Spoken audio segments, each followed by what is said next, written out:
Bonjour à tous, aujourd'hui on se retrouve pour une vidéo dans le thème aussi de préparer son voyage au Japon. Donc ça va reprendre beaucoup d'éléments que j'avais déjà énoncés dans une vidéo précédente, mais qui était assez longue et plutôt autour du vraiment venir au Japon et préparer son voyage au Japon vraiment pour la première fois au Japon ou voilà.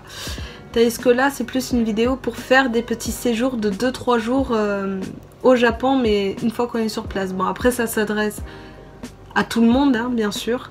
Je pense que les gens qui veulent aussi venir au Japon pour la première fois ou quoi peuvent bien sûr regarder cette vidéo, puisqu'il y a des éléments qui vous intéresseront sûrement.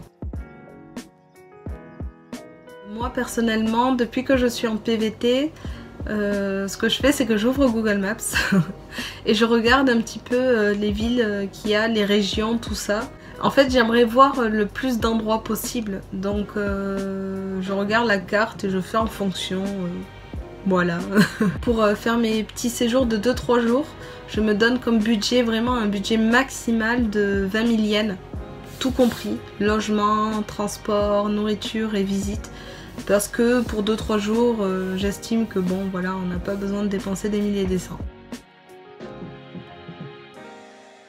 Une fois qu'on a trouvé donc sa ville d'intérêt, ce que je regarde, c'est les lieux à visiter, les sorties et voilà, toutes ces choses qu'il y a à faire dans la ville ou autour. Donc pour ça, en fait, je regarde sur internet. En général, j'essaie d'aller sur le site officiel de la ville, juste pour voir. Après, il y a bien sûr, vous verrez de toute façon, il y a, quand vous tapez une ville, vous avez beaucoup d'informations qui sortent.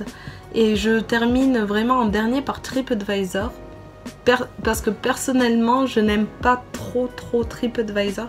Et j'y vais vraiment que parfois pour avoir des avis, et j'en tiens, bon, j'en tiens compte, mais c'est pas ma priorité en fait. Une fois qu'on a trouvé la ville d'intérêt et qu'on a un petit peu une idée des choses qu'il y a à faire, ça nous donne comme ça au moins une idée de combien de temps on pourrait y rester. Donc à partir de là, juste je regarde les transports, comment m'y rendre. Il y a de multiples façons de se déplacer au Japon. Donc il y a l'avion, les trains ou le bus. Et jusque là, voilà, j'avais pas parlé des bus parce que je connaissais pas vraiment. Mais du coup il y a deux grandes compagnies japonaises qui sont Kosoku Bus du coup et Wheeler Express. Je vais tester pour la première fois Kosoku Bus dans un très prochain voyage qui arrive à grands pas là. Comme ça au moins je vous ferai un petit retour par rapport à cette compagnie. Mais donc voilà, c'est selon votre prix ou parfois la durée que vous voulez accorder au temps de transport. Donc moi personnellement, comme j'essaie de faire au tarif le plus bas, en général je regarde ce qui est le moins cher. Après ça dépend de la durée que ça prend, parce que si par exemple je dois pendant 10 heures être en transit, en voyage, franchement même pour gagner beaucoup d'argent, bof. Je l'ai fait une fois, c'était pour mon premier voyage en 2016, mais je suis pas sûre de le refaire maintenant quoi. Une fois qu'on a une idée du prix pour les transports, ce qu'on peut regarder du coup ce sont les logements. Les deux sites que je regarde beaucoup, c'est Booking et Airbnb. Je vous mets tous les liens dans la description, et pour Airbnb je vous mettrai très sûrement le lien à partir de mon compte qui vous offre une réduction et qui moi aussi me fait bénéficier de crédit.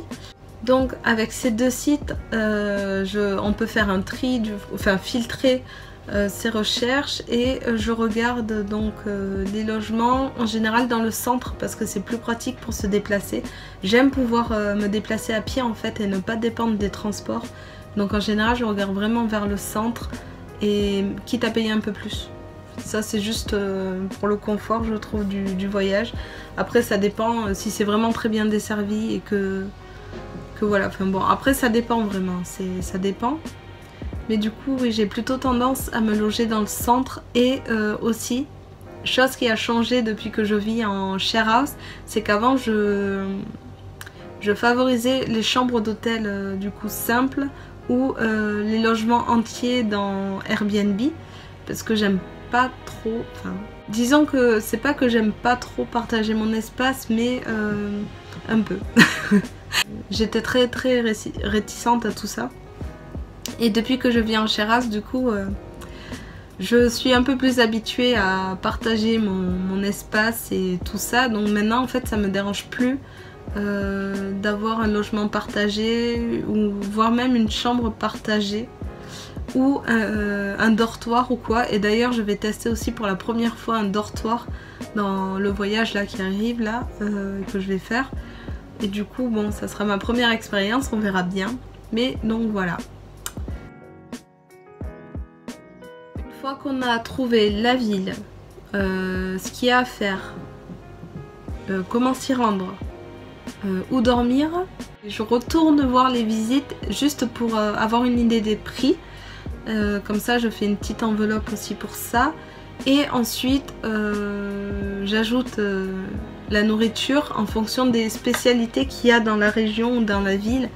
Parce que dès qu'on voyage, j'aime bien découvrir des spécialités du coup. Donc voilà, en fait c'est aussi simple que ça d'organiser son voyage. Voilà, j'espère que cette vidéo j'ai l'impression qu'elle est speed parce que j'essaie de pas trop m'étaler, comme à chaque fois j'ai la fâcheuse tendance à parler, à partir sur un sujet et revenir et puis à m'emmêler les pinceaux.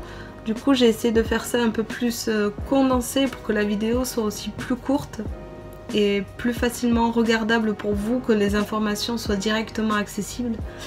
Et donc voilà, j'espère que ça vous servira, en tout cas que ça vous sera utile pour ceux qui avaient abandonné de regarder les autres vidéos qui étaient vraiment très longues, qui duraient 20 minutes et plus, alors que je dis à peu près, bon avec plus d'infos quand même, mais je dis le gros du gros que je viens de dire ici. Comme toujours, merci d'avoir regardé la vidéo, n'oubliez pas d'aimer, de partager, de vous abonner et je vous dis à très bientôt.